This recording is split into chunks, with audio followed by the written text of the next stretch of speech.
사무엘하 23장. 이것은 다윗이 마지막으로 남긴 말이다. 이새의 아들 다윗이 말한다. 높이 일으켜 세움을 받은 용사, 야곱의 하나님이 기름 부어 세우신 왕, 이스라엘에서 아름다운 시를 읊는 사람이 말한다. 주님의 영이 나를 통하여 말씀하시니 그의 말씀이 나의 혀에 담겼다. 이스라엘의 하나님이 말씀하셨다. 이스라엘의 반석께서 나에게 이르셨다. 모든 사람을 공의로 다스리는 왕은, 하나님을 두려워하면서 다스리는 왕은 구름이 끼지 않은 아침에 떠오르는 맑은 아침 햇살과 같다고 하시고, 비가 온 뒤에 땅에서 새싹을 돋게 하는 햇빛과도 같다고 하셨다. 진실로 나의 왕실이 하나님 앞에서 그와 같지 아니한가? 하나님이 나로 더불어 영원한 언약을 세우시고 만사의 아쉬움 없이 잘 갖추어 주시고 견고하게 하셨으니 어찌 나의 구원을 이루지 않으시며 어찌 나의 모든 소원을 들어주지 않으시랴. 그러나 악한 사람들은 아무도 손으로 움켜쥘 수 없는 가시덤불과 같아서 쇠꼬챙이나 창자루가 없이는 만질 수도 없는 것, 불에 살라 태울 수밖에 없는 것들이다. 다윗이 거느린 용사들의 이름은 이러하다. 첫째는 다그몬 사람 요셉 밧베셋인데 그는 세 용사의 우두머리이다. 그는 800명과 싸워서 그들을 한꺼번에 쳐 죽인 사람이다. 세 용사 가운데서 둘째는 아호와 사람 도도의 아들인 엘르아살이다. 그가 다윗과 함께 블레셋에게 대항해서 전쟁을 할 때에 이스라엘 군인이 후퇴한 일이 있었다. 그때에 엘르아살이 혼자 블레셋 군과 맞붙어서 블레셋 군인을 쳐 죽였다. 나중에는 손이 굳어져서 칼자루를 건성으로 잡고 있을 뿐이었다. 주님께서 그날 엘르아살에게 큰 승리를 안겨주셨으므로 이스라엘 군인이 다시 돌아와서 엘르아살의 뒤를 따라가면서 약탈하였다. 세 용사 가운데서 셋째는 하랄 사람으로서 아게의 아들인 삼마이다. 블레셋 군대가 레히에 집결하였을 때에 그곳에는 팥을 가득 심은 팥밭이 있었는데 이스라엘 군대가 블레셋 군대를 보고서 도망하였지만 삼마는 밭의 한가운데 버티고 서서 그 밭을 지키면서 블레셋 군인을 쳐 죽였다. 주님께서 그에게 큰 승리를 안겨주셨다.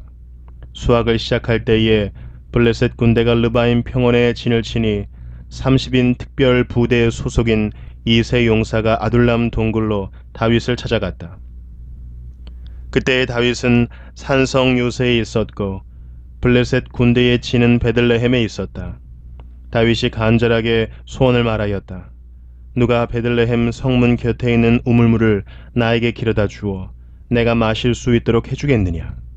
그러자 그 세 용사가 블레셋 진을 뚫고 나가 베들레헴의 성문 곁에 있는 우물물을 길어 가지고 와서 다윗에게 바쳤다. 그러나 다윗은 그 물을 마시지 않고 길어온 물을 주님께 부어드리고 나서 이렇게 말씀드렸다.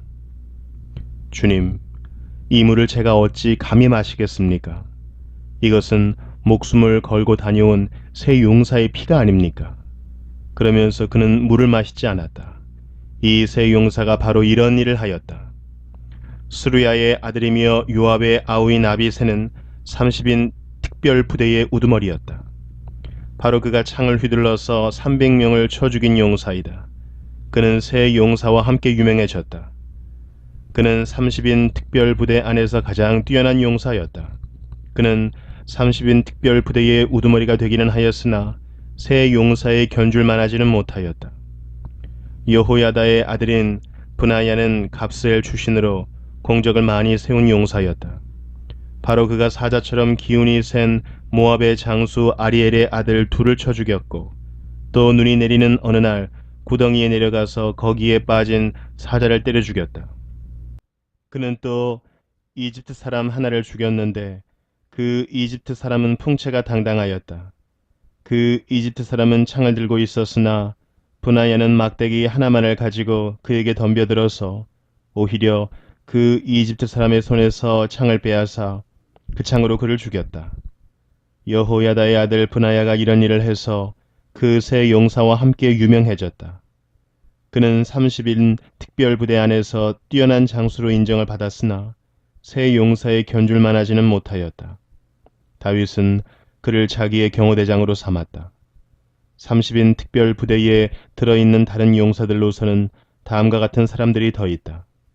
요압의 아우 아사엘과 베들레헴 사람 도도의 아들 엘하난과 하롯 사람 삼마와 하롯 사람 엘리가와 바알디 사람 헬레스와 드구와 사람 이게스의 아들 이라와 아나도 사람 아비에셀과 후사 사람 무분네와 아호와 사람 살몬과 느도바 사람 마하레와 느도바 사람 바나의 아들 헬렙과 베냐민 자손으로 기브아 사람 리베의 아들 이때와 비라돈 사람 브나야와 가스 시내가에 사는 히때와 아르바 사람 아비 알본과 바루흠 사람 아스마엣과 사알본 사람 엘리아바와 야센의 아들들과 요나단과 하랄 사람 삼마와 아랄 사람 사랄의 아들 아히암과 마아가 사람의 손자로 아하스베의 아들 엘리벨렛과 길로 사람 아히도벨의 아들 엘리암과 갈멜 사람 헤스레와 아랍 사람 바아레와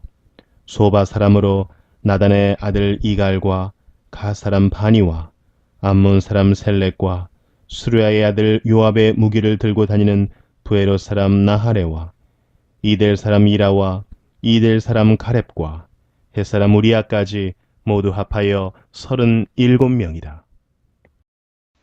갈라디아서 3장. 어리석은 갈라디아 사람들이여, 예수 그리스도께서 십자가에 못 박히신 모습이 여러분의 눈앞에 선한데 누가 여러분을 홀렸습니까? 나는 여러분에게서 이 한 가지만을 알고 싶습니다. 여러분은 율법을 행하는 행위로 성령을 받았습니까? 그렇지 않으면 믿음의 소식을 들어서 성령을 받았습니까? 여러분은 그렇게도 어리석습니까? 성령으로 시작하였다가 이제 와서는 육체로 끝마치려고 합니까? 여러분의 그 많은 체험은 다 허사가 되었다는 말입니까? 참말로 허사였습니까? 하나님께서 여러분에게 성령을 주시고 여러분 가운데서 기적을 행하시는 것은 여러분이 율법을 행하기 때문입니까? 아니면 믿음의 소식을 듣기 때문입니까? 그렇지 않으면 여러분이 복음을 듣고 믿어서 그렇게 하신 것입니까? 그것은 아브라함이 하나님을 믿으니 하나님께서 그것을 의로운 일로 여겨주셨다는 것과 같습니다. 그러므로 믿음에서 난 사람들이야말로 아브라함의 자손임을 여러분은 아십시오. 또 하나님께서 이방 사람을 믿음에 근거하여 의롭다고 여겨주신다는 것을 성경은 미리 알고서 아브라함에게 모든 민족이 너로 말미암아 복을 받을 것이다 하는 기쁜 소식을 미리 전하였습니다. 그러므로 믿음에서 난 사람들은 믿음을 가진 아브라함과 함께 복을 받습니다. 율법의 행위에 근거하여 살려고 하는 사람은 누구나 다 저주 아래에 있습니다. 기록된 바 율법책에 기록된 모든 것을 계속하여 행하지 않는 사람은 다 저주 아래에 있다 하였습니다. 하나님 앞에서는 율법으로는 아무도 의롭게 되지 못한다는 것이 명백합니다. 의인은 믿음으로 살 것이다 하였기 때문입니다. 그러나 율법은 믿음에서 생긴 것이 아닙니다. 오히려 율법의 일을 행하는 사람은 그 일로 살 것이다 하였습니다. 그리스도께서 우리를 위하여 저주를 받은 사람이 되심으로써 우리를 율법의 저주에서 속량해 주셨습니다. 기록된 바 나무에 달린 자는 모두 저주를 받은 자이다 하였기 때문입니다. 그것은 아브라함에게 내리신 복을 그리스도 예수 안에서 이방 사람에게 미치게 하시고 우리로 하여금 믿음으로 말미암아 약속하신 성령을 받게 하시려는 것입니다. 형제자매 여러분, 나는 사람의 관례를 예로 들어서 말하겠습니다. 어떤 사람이 적법하게 유언을 작성해 놓으면 아무도 그것을 무효로 하거나 거기에다가 어떤 것을 덧붙일 수 없습니다. 그런데 하나님께서 아브라함과 그 후손에게 약속을 말씀하실 때에 마치 여러 사람을 가리키는 것처럼 후손들에게 라고 말씀하시지 않고 단 한 사람을 가리키는 뜻으로 너희 후손에게 라고 말씀하셨습니다. 그 한 사람은 곧 그리스도이십니다. 내가 말하려는 것은 이것입니다. 하나님께서 이미 맺으신 언약을 430년 뒤에 생긴 율법이 이를 무효로 하여 그 약속을 폐하지 못합니다. 그 유업이 율법에서 난 것이면 그것은 절대로 약속에서 난 것이 아닙니다. 그러나 하나님께서는 약속을 통하여 아브라함에게 유업을 거저 주셨습니다. 그러면 율법의 용도는 무엇입니까? 율법은 약속을 받으신 그 후손이 오실 때까지 범죄들 때문에 덧붙여 주신 것입니다. 그것은 천사들을 통하여 한 중개자의 손으로 제정되었습니다. 그런데 그 중개자는 한쪽에만 속한 것이 아닙니다. 그러나 하나님은 한 분이십니다. 그렇다면 율법은 하나님의 약속과는 반대되는 것입니까? 그렇지 않습니다. 그 중개자가 준 율법이 생명을 줄 수 있는 것이었다면 의롭게 됨은 분명히 율법에서 생겼을 것입니다. 그러나 성경은 모든 것이 죄 아래에 갇혔다고 말합니다. 그것은 약속하신 것을 예수 그리스도를 믿는 믿음에 근거하여 믿는 사람들에게 주시려고 한 것입니다. 믿음이 오기 전에는 우리는 율법의 감시를 받으면서 장차 올 믿음이 나타날 때까지 갇혀 있었습니다. 그래서 율법은 그리스도께서 오실 때까지 우리에게 개인교사 역할을 하였습니다. 그것은 우리로 하여금 믿음으로 의롭다고 하심을 받게 하시려고 한 것입니다. 그런데 그 믿음이 이미 왔으므로 우리가 이제는 개인교사 아래에 있지 않습니다. 여러분은 모두 그 믿음으로 말미암아 그리스도 예수 안에서 하나님의 자녀들입니다. 여러분은 모두 세례를 받아 그리스도와 하나가 되고 그리스도를 옷으로 입은 사람들이기 때문입니다. 유대 사람도 그리스 사람도 없으며 종도 자유인도 없으며 남자와 여자가 없습니다. 여러분 모두가 그리스도 예수 안에서 하나이기 때문입니다. 여러분이 그리스도께 속한 사람이면 여러분은 아브라함의 후손이요 약속을 따라 정해진 상속자들입니다. 에스겔 30장. 주님께서 내게 말씀하셨다. 사람아, 예언하여 전하여라. 나 주 하나님이 말한다. 너희는 오늘 슬퍼하고 통곡하여라. 그날이 가까이 왔다. 주의 날이 가까이 왔다. 어둡게 구름이 낀 날, 여러 민족이 멸망하는 그때가 왔다. 이집트의 전쟁이 휘몰아치고 에티오피아는 큰 고통을 당할 것이다. 이집트에서 많은 사람이 칼에 쓰러지고 재산을 약탈당할 때에 이집트는 그 기초가 파괴될 것이다. 에티오피아와 리비아와 리디아와 아라비아와 굽과 모든 동맹국의 백성들이 이집트 사람들과 함께 칼에 쓰러질 것이다. 나 주가 말한다. 이집트를 지지하는 사람들이 쓰러질 것이며 이집트의 거만하던 권세가 꺾일 것이고 믹돌에서부터 수에네에 이르기까지 사람들이 칼에 쓰러질 것이다. 나 주 하나님의 말이다. 이집트는 황폐한 땅 가운데서도 가장 황폐한 땅이 될 것이며 이집트의 성읍들도 황폐한 성읍들 가운데서도 가장 황폐한 성읍이 될 것이다. 내가 이집트에 불을 지르고 그 돕는 자들을 멸절시키면 그때야 비로소 그들이 내가 주인 줄 알 것이다. 그날이 오면 내가 보낸 사자들이 배를 타고 가서 안심하고 있는 에티오피아 사람들을 놀라게 할 것이다. 이집트가 고통을 받는 바로 그날에 에티오피아 사람들이 고통을 당할 것이다. 정말 그 일이 닥쳐오고 있다. 나 주 하나님이 말한다. 내가 바빌로니아 왕 느부갓네살을 보내어 이집트의 무리를 없애버리겠다. 그 나라를 멸망시키려고 그가 민족들 가운데서도 가장 잔인한 군대를 이끌고 갈 것이다. 그들이 칼을 뽑아 이집트를 쳐서 칼에 찔려 죽은 사람들을 그 땅에 가득 채울 것이다. 내가 강을 마르게 하고 그 땅을 악한 사람들의 손에 팔아넘기고 그 땅과 그 안에 풍성한 것을 다른 나라 사람이 황폐하게 만들게 하겠다. 나 주가 말하였다. 나 주 하나님이 말한다. 내가 우상들을 멸절시키며 멤피스에서 신상들을 없애버리겠다. 이집트 땅에 다시는 지도자가 나지 않을 것이다. 내가 이집트 땅을 공포에 사로잡히게 하겠다.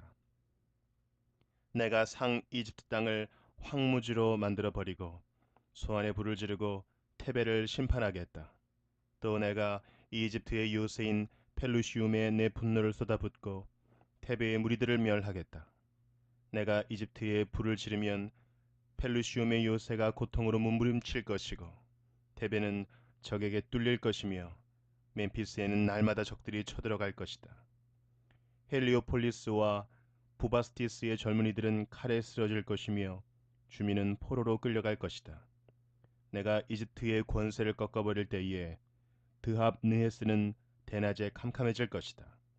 그 교만하던 권세를 끝장낼 때에 이집트 땅은 구름에 뒤덮일 것이고 이집트의 딸들은 포로로 끌려갈 것이다. 내가 이렇게 이집트를 심판할 때에야 비로소 그들은 내가 주인 줄 알게 될 것이다. 제11년 첫째 달 7일에 주님께서 나에게 말씀하셨다. 사람아, 내가 이집트 왕 바로의 한쪽 팔을 부러뜨렸다. 치료하고 싸매야 그 팔이 나아서 칼을 잡을 수 있을 터인데 치료도 못하고 싸매지도 못하고 약도 못 바르고 붕대를 감지도 못하였으니 그가 칼을 줄 수 없다. 그러므로 나주 하나님이 말한다. 내가 이집트 왕 바로를 대적하여 성한 팔마저 부러뜨려 두 팔을 다 못쓰게 하고서 그가 칼을 잡을 수 없게 하겠다. 내가 이집트 사람들을 여러 민족 가운데 흩어놓고 여러 나라로 헤쳐놓겠다. 내가 바빌로니아 왕의 두 팔을 강하게 하고 내 칼을 그의 손에 쥐어주겠지만 바로의 두 팔은 부러뜨릴 터이니 바로가 바빌로니아 왕 앞에서 칼에 찔린 사자처럼 크게 신음할 것이다.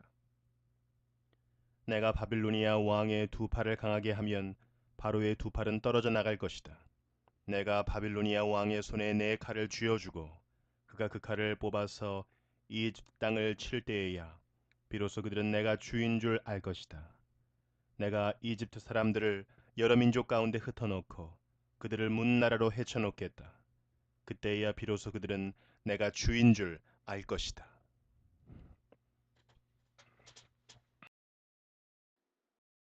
그런데도 그는 긍휼이 많으신 하나님이시기에 그들의 죄를 덮어주셔서 그들을 멸하지 아니하시며 거듭 그 노하심을 돌이키셔서 참고 또 참으셨다. 하나님께서는 기억하신다. 사람은 다만 살덩어리, 한 번 가면 되돌아올 수 없는 바람과 같은 존재임을 기억하신다. 그들이 광야에서 하나님께 얼마나 자주 반역하였던가, 황무지에서 그를 얼마나 자주 괴롭혔던가. 그들은 하나님을 거듭 시험하고 이스라엘의 거룩하신 분의 마음을 상하게 하였다. 그들이 하나님의 권능을 기억하지 아니하며 대적에게서 건져주신 그 날도 잊어버렸다. 하나님이 이집트에서는 여러 가지 징조를 보이시고 소안 평야에서는 여러 가지 기적을 보이셨다. 강물을 피로 변하게 하셔서 시냇물을 마실 수 없게 하셨다. 파리를 쏟아 놓아서 물게 하시고 개구리를 풀어 놓아 큰 피해를 입게 하셨다. 농작물을 해충에게 내주시고 애써서 거둔 곡식을 메뚜기에게 내주셨다.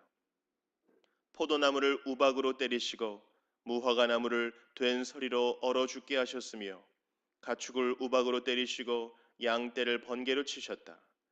그들에게 진노의 불을 쏟으시며 분노와 의분과 재앙을 내리시며 곧 재앙의 사자를 내려 보내셨다.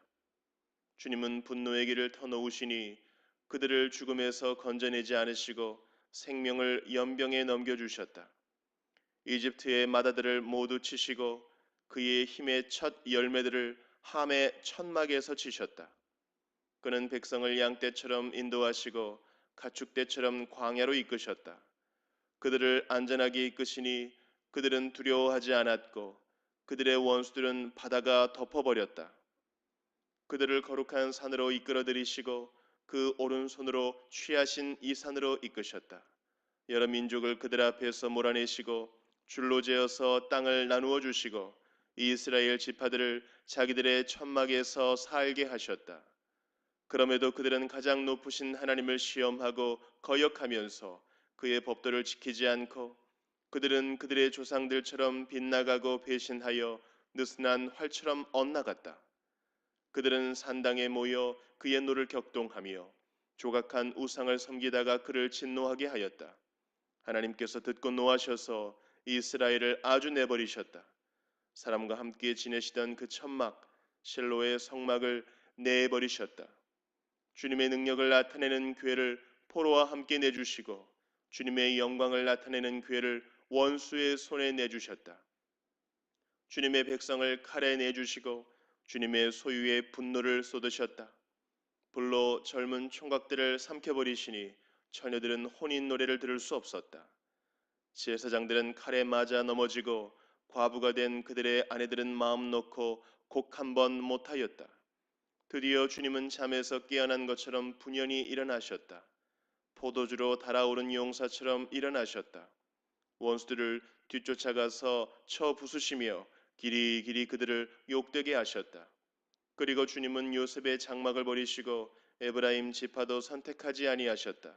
오히려 유다 지파만을 선택하셨으며 그가 사랑하신 시온산을 뽑으셨다. 그곳에서 주님은 주님의 성소를 높은 하늘처럼 세우셨다. 영원히 흔들리지 않는 터전 위에 세우셨다.